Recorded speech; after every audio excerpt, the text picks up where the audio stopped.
Ito ang GMA Regional TV News. Mainit na balita mula sa Luzon, hatid ng GMA Regional TV. Patay ang angkas ng isang rider sa karambola ng 6 na sasakyan sa Mexico, Pampanga. Chris, ano ang nangyari? Connie, isang pick-up na lumihis ng linya ang naging ugat ng karambola. Kita sa kuha ng CCTV ang pagpunta ng pick-up sa kabilang linya at paghagip nito sa kasalubong na motorsiklo sa Barangay Santo Domingo. Sakay ng motorsiklo ang nasawing biktima. 3 iba pa ang sugatan sa aksidente. Dinala sila sa ospital. Base sa investigasyon ng Mexico Police, nakainom ang driver ng pick-up. Nasa kustodiya na siya ng pulisya at maharap sa mga reklamong reckless imprudence resulting in homicide, multiple physical injuries at damage to property. Walang pahayag ang driver. Dito naman sa Pangasinan, patay ang isang binatilyo sa Pusurubyo matapos makuryente habang nanonood ng basketball. Ayon sa pamilya ng binatilyo, nakaupo siya malapit sa poste ng basketball hoop at nanonood ng liga ng Barangay Talugtog. Bigla na lamang daw nakuryente ang biktima nang mapahawak sa poste. Kalaunan, napag-alaman ng mga naroroon na may nabalatang kable at nakadikit sa poste.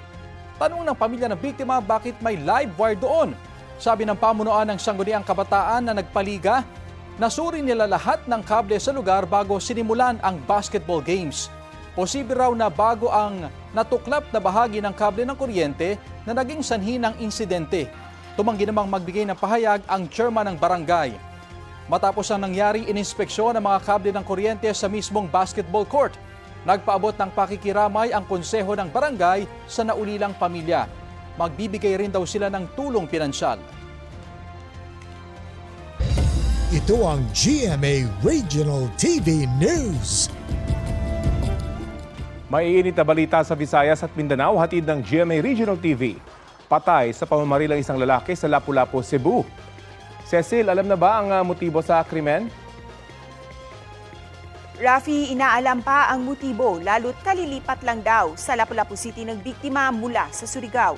Ayon sa pulisya, nagulat na lang daw ang ilang residente ng Barangay Pahak nang makita ang katawan ng lalaki sa likod ng isang tricycle nitong Lunes.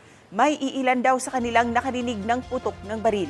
Nakitaan ng biktima ng 10 tama ng bala sa kanyang katawan. Kumakala pa ng CCTV footage ang mga pulis sa lugar bilang bahagi ng investigasyon. Sinusubukan pa naming kunan ng pahayag ang mga kaanak ng 23 anyos na biktima.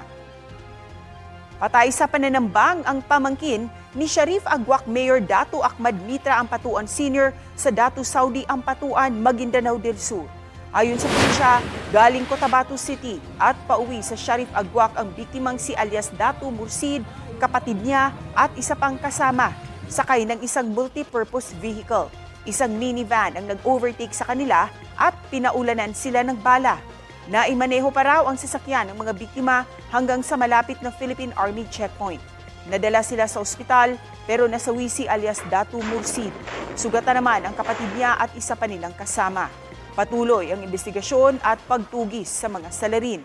Nitong Enero lang, tinambangan gamit ang rocket-propelled grenade ang sasakyan ni Mayor Datu Ahmad Mitra Ampatuan Sr. Nakaligtas noon ang alkalde. Ito ang GMA Regional TV News. Nauwi sa pananaksak ang alitan ng 2 estudyante sa Florida Blanca, Pampanga. Base sa investigasyon ng pulisya, nagkapikunan umano ang dalawa habang nasa isang school activity hanggang magkahamunan ng suntukan. Naawat naman sila pero kumuha ng panaksak ang 16 na taong gulang na estudyante at sinaksak ang biktima. Nadala pa sa ospital ang biktimang 15 taong gulang pero binawian siya ng buhay. Inireport ang insidente sa Municipal Social Welfare and Development at maharap sa reklamong homicide ang nanaksak na estudyante. Sinusubukan pa namin siyang kunan ng pahayag pati na ang kaanak ng biktima at pamunuan ng paaralan.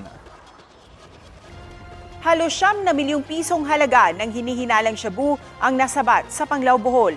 2 lalaki ang naaresto sa ikinasang bypass operation sa Barangay Libaong. Nasamsam sa kanila ang mahigit 1 kilo ng hinihinalang shabu, 1 baril, magasin, mga bala at marked money na ginamit sa operasyon.